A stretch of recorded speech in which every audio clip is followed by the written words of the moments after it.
tema seguridad, seguridad para el trabajo híbrido con Sky High Security. Y para eso voy a invitar a Javier Olivo, que es ingeniero de ventas para la TAM de la empresa Sky High, quien nos volverá a traer el tema de seguridad, en este caso con algo de mucha actualidad que se quedó post pandemia, como es el trabajo remoto o el trabajo híbrido. Adelante.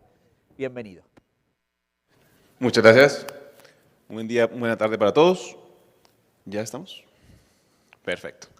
Listo. Entonces, un poco la idea de la charla de hoy es comentarles cuáles son esos retos de seguridad que surgen con el trabajo remoto, cuáles son de pronto esas nuevas estrategias que se deben abordar para hacer frente a ese tipo de escenarios. Comentarles también un poquito qué es Sky High Security, cómo los podemos apoyar a superar ese tipo de retos y que puedan ver un poco ya la tecnología, de, bueno, cómo se ve desde el punto de vista del usuario final ese tipo de elementos. Entonces, primero comentarles quién es Sky High, de dónde venimos. Sky High ya tiene unos 10 años de experiencia en todo lo que es seguridad a nivel de nube. Fuimos fundados en el 2012, hacia el 2017 fuimos adquiridos por McAfee y operamos, digamos, bajo el nombre de McAfee en la región por unos 4 años. Y el año pasado, hay, digamos, un grupo inversor llamado Symphony Technology Group que adquiere McAfee, adquiere también, digamos, lo que era el portafolio de FarEye, y producto de esa adquisición surgen dos líneas, digamos, independientes de negocio, dos empresas. Por un lado, Trellix, que hereda todo lo que es la parte de antivirus de lo que venía siendo McAfee, todo el portafolio de FarEye también queda en Trellix. Y por otro lado, Sky High Security. Y Sky High Security sale con un foco muy puntual, muy específico, alrededor de lo que es Security Service Edge, que es toda la parte de seguridad del esquema de SASE. Ahora, ¿por qué comenzamos a hablar de SCE y de SASE? Si nosotros nos transportamos unos años atrás y vemos cómo era el esquema, digamos, en el que operaban tradicionalmente las empresas, vamos a ver que teníamos una sede corporativa, un perímetro bien definido, con todos los empleados trabajando al interior de ese perímetro y accediendo a aplicaciones que estaban al interior también de ese perímetro, hosteadas, digamos, en un data center tradicional. ¿Qué sucede? Llega la pandemia y empezamos a tener una migración, ya digamos, de la fuerza de trabajo que no opera de manera local en la oficina, sino que empezamos a tener un tema de trabajo remoto bastante fuerte, ¿sí? Otro cambio importante, que también digamos, se acelera por producto de la pandemia, la transformación digital. Entonces, ya mis aplicaciones no están viviendo de manera local en un data center, sino que empiezo a migrar muchas de ellas a esquemas de nube. Casos típicos, el correo electrónico. Sí, ya no tengo un servidor de correo en mi red, sino que trabajo con Office 365. Y así con muchas aplicaciones, temas de CRM, temas de bases de datos, empiezan a migrar hacia esquemas de nube.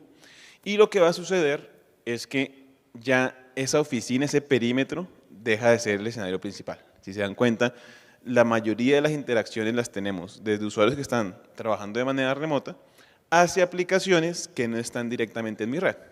Entonces, eso me obliga a cambiar necesariamente la estrategia y digamos, las herramientas de seguridad que tengo que implementar en mi ambiente para poder asegurar esas interacciones. Un ejemplo, si yo, por ejemplo, quiero evitar que un archivo que tengo en Office 365 en la nube de OneDrive vaya a parar a una cuenta Gmail porque resulta que es un archivo confidencial, un archivo con información regulada, ya no puedo depender de soluciones de endpoint o de soluciones de red, porque no son ni mi endpoint ni mi red, son los de Microsoft. Entonces necesito adaptarme y entender que hay tecnologías que están diseñadas específicamente para cubrir ese tipo de interacciones, ¿sí? Entonces, producto de este escenario y de este cambio, también viene un incremento en las consecuencias de las brechas de seguridad. Aquí vemos que desde la pandemia pues, hemos tenido un incremento constante en el costo promedio de las brechas. Las verticales, digamos las industrias que más se han visto afectadas han sido salud y la área financiera, pero el crecimiento, digamos, es constante en cada una de las industrias. Entonces, efectivamente hay interacciones que se dejan de ver producto de estos nuevos modelos de trabajo y los atacantes están sacando provecho justamente de la falta de visibilidad y de la falta de control al no poder, digamos, adaptarse a ese tipo de escenarios. Entonces, ¿cómo podemos entrar a diseñar una estrategia de seguridad que nos permita tener la visibilidad y el control necesarios y evitar salir, digamos, en estas estadísticas de brechas. Ahí, digamos, la forma más sencilla de empezar a plantear y diseñar estas estrategias es entendiendo quiénes son los actores y cómo interactúan esos actores. ¿Sí? Y nuestro actor principal va a ser el usuario final. Entonces, pintémonos este usuario final trabajando desde la casa. ¿Cómo, digamos, trabaja este usuario? ¿Con qué tipo de nubes interactúa? ¿Con qué tipo de servicios? ¿Desde qué tipo de dispositivos? Si hacemos una hipersimplificación del escenario, podemos tener dos tipos de orígenes y dos tipos de destinos. Por un lado, el mundo corporativo, es decir, todo lo que yo controlo como empresa, donde tengo el origen corporativo, por ejemplo, en la máquina de la empresa que le doy al usuario final, y puedo tener el mundo no corporativo en todo lo que está fuera de mi alcance, por ejemplo, un dispositivo personal, el computador de la casa del usuario final. Eso desde el punto de vista de los orígenes. Los destinos también funcionan igual. Tengo destinos corporativos, como por ejemplo el caso que ponía anteriormente de Office 365, donde es mi tenant de mi empresa y yo lo puedo administrar. Y tengo destinos no corporativos, como cualquier página de internet, servicios gratuitos, WeTransfer, Space, ese tipo de servicios que están, digamos, ya denominados a nivel de Shadow IT. Entonces, cuando hacemos el cruce entre esos orígenes y destinos, ya podemos identificar cuál es la interacción que me interesa cubrir y cuál es el caso de uso sobre el cual quiero aplicar la seguridad. Y eso me va a determinar cuál es la tecnología que necesito para cubrir ese caso de uso. Entonces, si tengo al usuario trabajando desde la máquina corporativa, accediendo a un servicio externo que yo no controlo, ahí estamos hablando de una tecnología de proxy, control de navegación básicamente, donde puedo tener diferentes tipos de casos de uso. Puedo tener casos de uso enfocados a protección de información, casos de uso enfocados a protección contra amenazas, pero en el fondo la tecnología va a ser un forward proxy. ¿Qué pasa si la interacción es hacia nube corporativa? Ahí empezamos a hablar de CASB. Entonces, CASB tiene, digamos, dos variantes. La primera, que es la integración vía API, una integración, digamos, directo con el servicio de nube, que me da visibilidad, me da control de ciertas acciones, descubrimiento de la información que tengo ahí almacenada. Y ahí ya con eso puedo, digamos, cubrir el caso de uso como el que les comentaba anteriormente, de qué pasa si tengo información almacenada en la nube que se mueve lateralmente de una nube para otra. El otro método de integración es el reverse proxy. Ese reverse proxy hace, digamos, referencia a qué pasa cuando el usuario se conecta desde una máquina que yo no controlo. ¿Qué pasa, por ejemplo, si tengo la información confidencial almacenada en un sitio de SharePoint, me conecto con mi computador personal y descargo la información? Entonces, ese tipo de controles ya requieren de un método diferente de integración y ahí es donde entra, digamos, la tecnología de CASB a nivel de reverse proxy. La cuarta interacción es qué pasa cuando yo desde mi teléfono personal me conecto a un servicio, digamos, libre de nube como Facebook. Entonces, ese es un tráfico que va libre porque a mí como empresa pues no me interesa controlar cuando mis usuarios en sus teléfonos personales se conectan a servicios que no son corporativos. Entonces, si se dan cuenta, el foco de la estrategia de CCE está en estos tres primeros cuadrantes donde yo quiero controlar cualquier interacción que tenga que ver con el mundo corporativo. ¿Sí? Ya sea que mi origen sea corporativo o que mi destino sea corporativo. Y es una forma bastante sencilla de definir cuál es la tecnología que me ayuda a cubrir ese caso de uso. Ahora, ¿qué sucede cuando la aplicación que mis usuarios quieren acceder no es una aplicación de nube? ¿Qué sucede cuando yo quiero que mis usuarios accedan a una aplicación que está, por ejemplo, todavía en mi data center? Entonces, ahí es donde diríamos pues, que se conectan a la VPN, ¿no? El problema es que las VPN se han convertido en uno de los principales focos de infección y de acceso de los atacantes cuando empezamos a hablar de brechas de seguridad. Este es un reporte bastante reciente, de marzo de este año, donde habla que el 57% de los ciberataques aprovecharon una conexión de VPN. Y realmente las VPN se han convertido en el foco de los atacantes porque hay, digamos, unas facilidades que les dan a los atacantes a nivel de cómo se da el acceso, cómo le estamos permitiendo el acceso a los usuarios, que digamos, hacen que sea un target bastante atractivo. Entonces, ¿cuál es el detalle, digamos, a nivel de VPN, de cuáles son esos retos, de por qué justamente, digamos, nos traen esos problemas a nivel de ciberseguridad? El primero es que las implementaciones de VPN, y ustedes los que estén familiarizados con el manejo de este tipo de soluciones, son implementaciones complejas. ¿Sí? Yo tengo que hacer todos unos temas de segmentación de la red, son unos temas técnicos que tengo que estar actualizando día a día, si tengo diferentes perfiles, diferentes usuarios. Entonces, es un tema que a nivel de operación es costoso en cuanto a tiempo, en cuanto a recurso humano, y pues también es mucho más propenso a error. Segundo, es un acceso a toda la red. ¿Sí? Entonces, cuando un usuario se conecta a la VPN, se está conectando directamente a la red interna. Entonces, si esa VPN se ve comprometida, ya el atacante tiene un acceso directo a mi red. ¿Sí? Por más de que yo haga temas de microsegmentación, por más de que yo intente, digamos, parcializar el acceso que tiene el usuario a ese tipo de recursos, finalmente es un acceso a la red. ¿Listo? Adicionalmente, no tengo visibilidad del contexto en el que se conecta el usuario, no tengo visibilidad del contenido que está pasando, digamos, por el tráfico del usuario. Ahí puedo entrar malware, puedo sacar información confidencial y la VPN no tiene visibilidad de qué está pasando por ahí. Y por último, es, digamos, complejo manejar el tema de dispositivos no corporativos. Si yo tengo, por ejemplo, un proveedor, si tengo máquinas personales que necesitan acceder a aplicaciones que están internas en mi red, entonces tengo que o instalar el cliente VPN, que muchas veces no es una opción, o simplemente pues que no puedan ingresar a la aplicación, o publicarla, que la hace mucho más riesgosa, ¿no? Entonces, por cuenta de estas, digamos, carencias de la VPN, empieza a surgir un concepto basado en todo lo que es, digamos, la era de Zero Trust, ¿no? Sabemos que en la era de Zero Trust estamos cambiando a estrategias y esquemas de seguridad que siempre estén validando constantemente la identidad del usuario, el contexto de acceso, que no dependan, digamos, de una confianza inicial y a partir de ahí ya le den acceso completo. Entonces son realmente todo un conjunto de tecnologías enfocadas en cambiar la forma en la que manejamos identidad de usuario, acceso a recursos, ese tipo de cosas. Y bajo ese mismo concepto de Zero Trust, que es un concepto que ya digamos se está adoptando en la mayoría del mundo corporativo, surge la tecnología de ZTNA, que traduce Zero Trust Network Access. ¿En qué consiste? Básicamente, lo que vamos a tener es un acceso de usuarios que están remotos hacia recursos internos a través de un broker de seguridad, de mi solución de ZTNA. Entonces, si se dan cuenta, ya no va a ser un acceso directo del usuario hacia la red interna. Ya lo que vamos a tener es un punto de control intermedio que primero me va a dar visibilidad al contenido.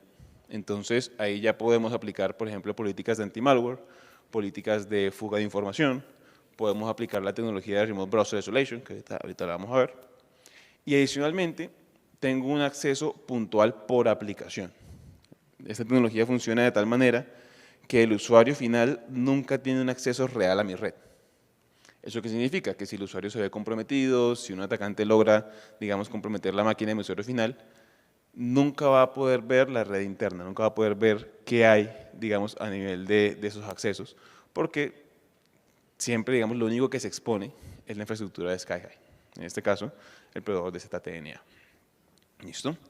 Entonces, veamos rápidamente cómo se ve desde el punto de vista de usuario final, cuál es la experiencia. Aquí lo que vemos un poco es la consola rápidamente de SkyHigh Security, donde definimos de manera muy sencilla cómo se llama mi aplicación, en qué dirección la encuentro y por qué puerto la accedo.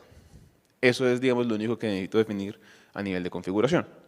Una vez lo defino, ya digamos el usuario de su máquina ingresa al portal de ZTNA, ahí le presentamos cuáles son todas las aplicaciones a las que tiene acceso, intenta hacer un servidor de Jira interno y dice no puedes acceder porque no tienes el sistema operativo al día. Entonces el usuario va, hace la actualización del sistema operativo, vuelve a intentar acceder y aquí vemos una de las integraciones ya con lo que es la parte de gestión de identidad que me permite integrar dentro del flujo temas como doble factor de autenticación, temas como single sign-on. Ahí ya el usuario tiene acceso a la aplicación interna y ya se autentica con las credenciales locales del servidor. ¿Listo?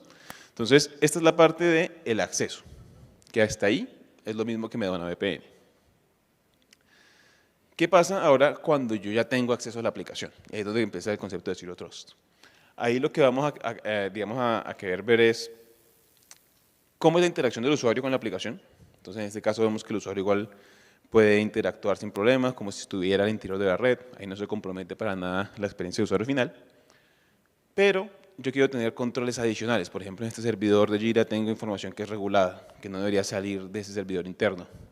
Entonces, ahí podemos aplicar políticas de control de información confidencial sobre las interacciones y, digamos, los archivos, por ejemplo, que el usuario vaya a descargar de esta aplicación.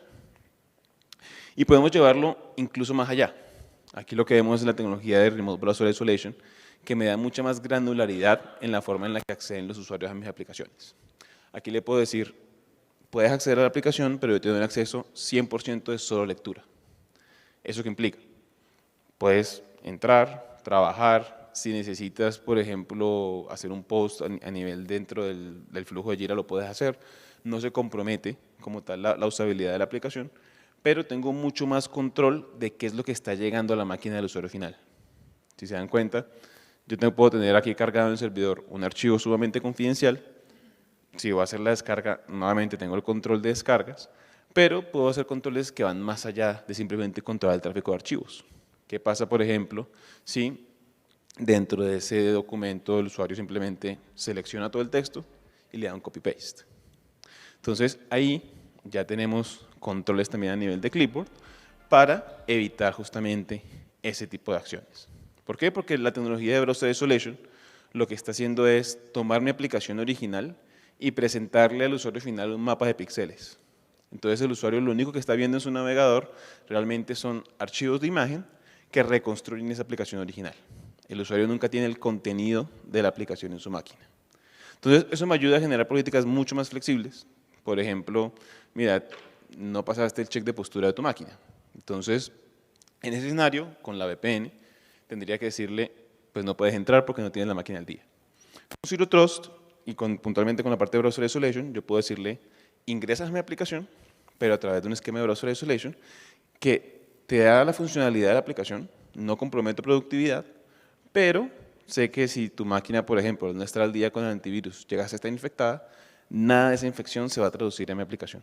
¿Por qué? Porque solo estás interactuando con un mapa de píxeles. Entonces, eso es un poco la tecnología de ZTNA, que está muy enfocada, como les comentaba, a hacer ese reemplazo de la tecnología de VPN. Pero a nivel general, a nivel del portafolio de Skyhigh, vamos a tener 4 pilares. Primero, toda la parte del control de navegación para cuando el usuario está dentro y fuera de la red. ¿Sí? Aplicar políticas de control de categorías, control de malware, control de información confidencial hacia sitios no corporativos. Toda la parte de CASB, que digamos son los casos de uso que mencionaba de integración directa con servicios como Office 365, como la suite de Google, como Salesforce, para aplicar también casos de uso de DLP y control de amenazas. ZTNA, que fue el demo que acabamos de ver, y Synapse, muy enfocado hacia la parte de integración con nubes de infraestructura, temas como Amazon, como Azure, como GCP, para aplicar también controles de seguridad en ese tipo de escenarios. ¿Listo? Entonces, realmente la tecnología de Sky es una tecnología que ya tiene 5 años de presencia en la región, que nos ha ido muy bien en los clientes donde la hemos implementado. Esta, digamos, reseña de Gartner, el Peer Insights, es directamente el feedback de los clientes que ya han trabajado con la solución. Es completamente público, lo pueden consultar. Tiene la ventaja de que lo pueden filtrar también por región. Entonces pueden ver puntualmente en Latinoamérica cómo se ha implementado y el buen feedback que hemos recibido en cada uno de los clientes. Y a nivel de licenciamiento, es supremamente fácil de licenciar. Es simplemente por usuario. Ustedes nos dicen, mira, me interesa el proyecto de control de navegación, el proyecto de reemplazo de VPNs o el proyecto, digamos, de integración directa con nube corporativa. Simplemente definen la cantidad de usuarios y ya con eso. ¿Listo? Entonces, ahí se puede manejar cada proyecto de manera individual. Tenemos suites que también trabajan en conjunto, que agrupan estas funcionalidades en diferentes esquemas de licenciamiento, pero todas es simplemente por la cantidad de usuarios, independientemente de ancho de banda, independientemente de la cantidad de data centers, la cantidad de aplicaciones, simplemente es por cantidad de usuarios, entonces es bastante sencillo de implementar. ¿Listo? Entonces, eso es un poco la invitación, si quisieran ver en más detalle ya el funcionamiento de cómo trabaja cada una de las soluciones, cómo se, digamos, construyen las políticas a nivel de consola, revisar un poquito de la arquitectura. Los invitamos, estamos en el stand, en el último stand del primer pasillo. Ahí, digamos, estamos a la orden para resolver dudas adicionales. ¿Listo? Muchísimas gracias.